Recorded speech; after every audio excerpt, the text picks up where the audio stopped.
Hello there, YouTube. I hope you all are having a blessed day.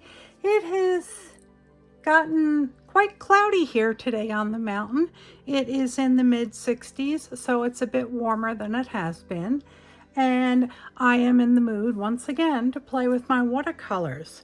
I am a big fan of Diane Antone, and I watch her on YouTube, and she recently did a painting of Lavender.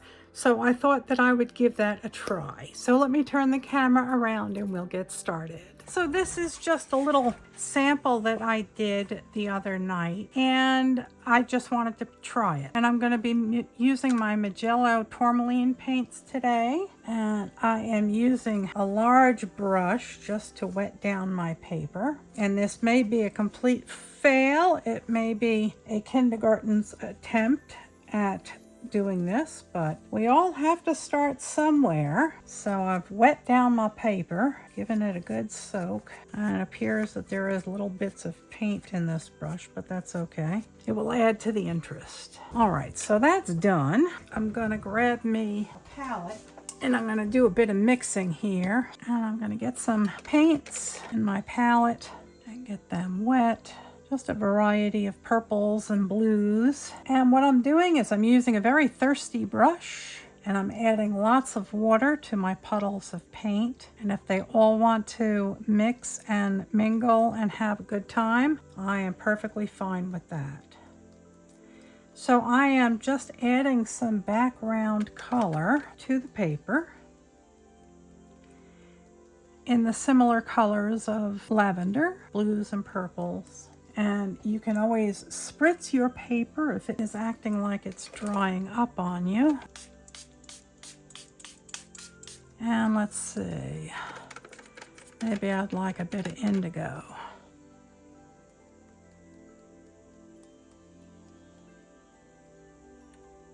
Maybe some marine blue.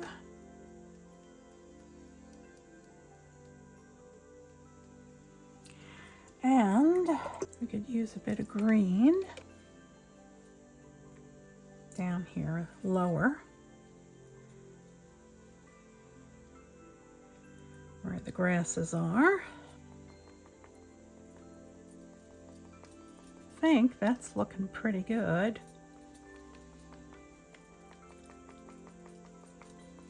This will blend out and just create a beautiful blurred background, like you were out and about with a bunch of flowers. And I'm doing it kind of in an arc because that's the way that the lavender is growing. Let's do maybe a bit more of the indigo, and we'll do that lower. It's just so pretty. Some more green here. I'm just going to draw some twigs and stems and leaves and let them blur in the background.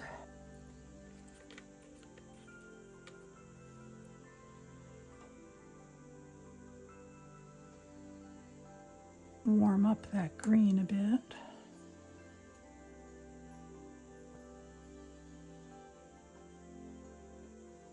Maybe what we can do is spritz this bottom and let it blur out,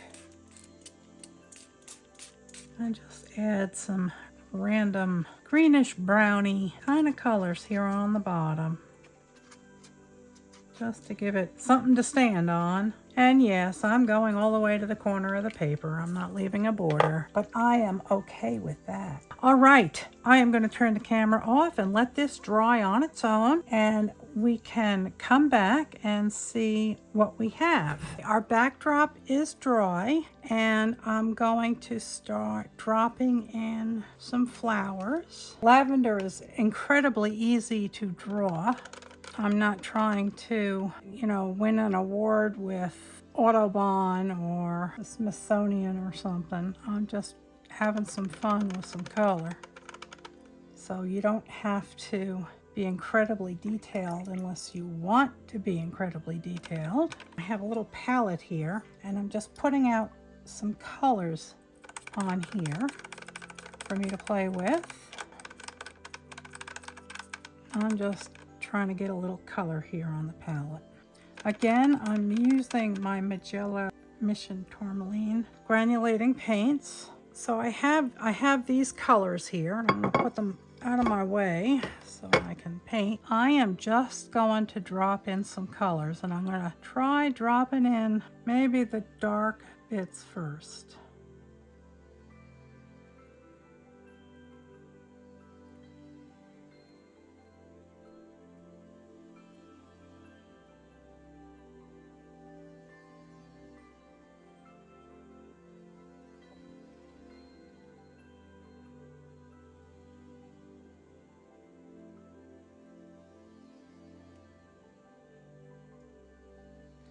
Kind of looks a little bit like asparagus. Comment down below if you agree with me. That looks like asparagus.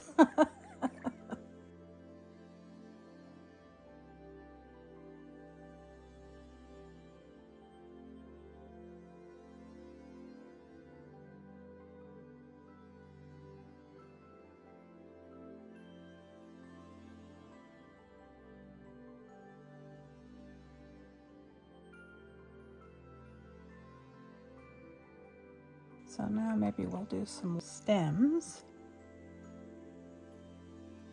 You're just putting in the suggestion of some stems and leaves and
that stalk didn't work very well, but that, like I said, the Smithsonian isn't calling me anytime soon for my collection of work, so we're just here having some fun. Now I think I'll try and create a few that kind of fade into the back, and for that I think they should be a little bit bluer.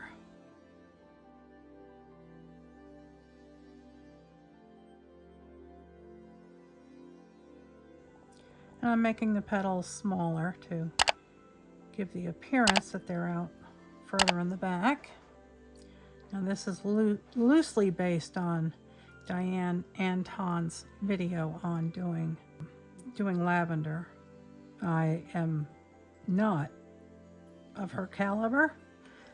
I'm just a joker here on YouTube playing. Just here to have some fun. And it's always a bonus if I teach you something or give you the courage to try this yourself. Because if I can do it, I know you can do it. Yes, sirree, Bob, I know you can do it. I bet I could even get my son to do this. Okay, now, I would like to drop a few extra bits in here in areas that I hope are dried.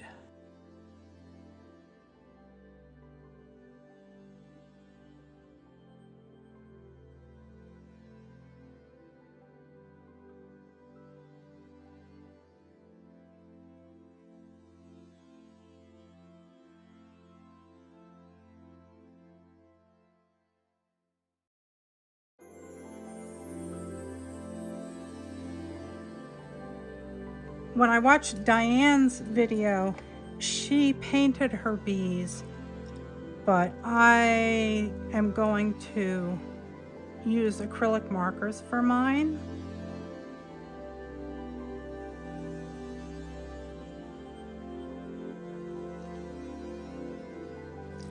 I'm not doing anything fancy here, folks.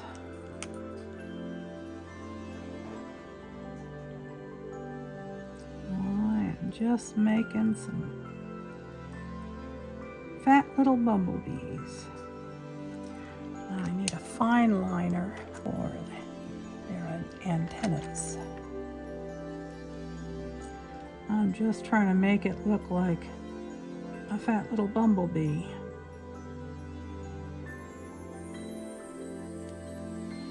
So now they need some wings, and I'm going to use some gold for the wings.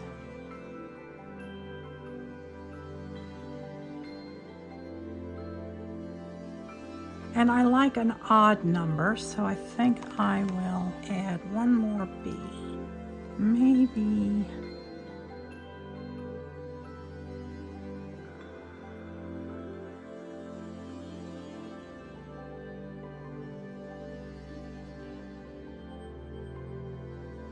and now I am just spattering on some gold.